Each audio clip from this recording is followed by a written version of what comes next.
What is up, everybody? This is Cody, aka DFS Prodigy, coming to you live talking about this upcoming two-game slate featuring Atlanta at Philly and then the Clippers at Utah.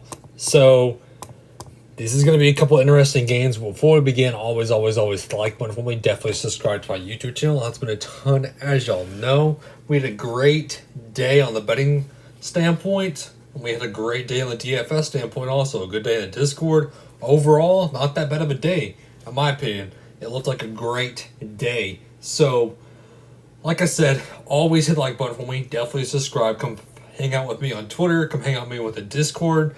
Those links will be in the description below.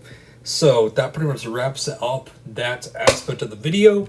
So, let's dig into this NBA slate, everybody. Atlanta at Philly.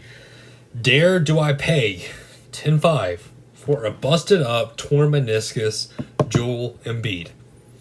That's the biggest question of the slate. What do you do with Joel Embiid?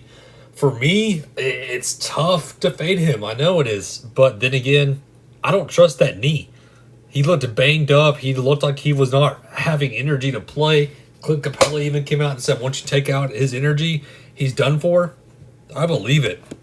So, for me, I want to fade Joel Embiid, as bad as I hate to say it, but I just can't do it at a 10-5 price tag. Trae Young, I know that shoulder and arm with that huge wrap on it looked bad, but then again, look what he did last game.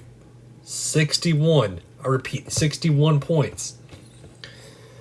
So, I trust Trae Young with his shoulder and bummed up arm than I do with a banged up Joel Embiid. Tobias Harris at 8-1. I'd much rather go to Ben Simmons, who looked amazing. At first glance, I like Ben Simmons. Clint Capella, he had moments of flash, but I'm not really getting to him. Bog, if we look at his game once again, consistency is key. 29, 26, 27. So that's an okay price tag for a 6'5 Bog. John Collins showed up last game. He was the Energizer Bunny out there. He looked good. I like his price tag still hovering around 6K. Seth Curry with the big shots for 3. I like that aspect of his. Horder starting. If we look at Horder, he did okay in starting, but for 4A, what else do you ask for? Korkmaz, he had a hot hand. I mean, he didn't really do too well. They went with the hot hand approach, like I was saying, with Maxey, Korkmaz, with Milton. That's what I was afraid of. It was basically whoever had the hot hand shooting, they went with. Dwight Howard, I'm not getting to. But I do understand if you do want Dwight Howard, just in case something does happen to Joel Embiid, they'll put out Dwight Howard. But there's other value I'm much rather go to. But looking at that, like I said, I trust Trae Young more so than I do Joel Embiid. I do like Ben Simmons, like I was talking about. So there is guys that you can take out of this playoff slate to break it down to almost like a one-man team, if that makes sense for everybody. But moving on to the Clippers and the Utah Jazz. Looking at Kawhi Leonard.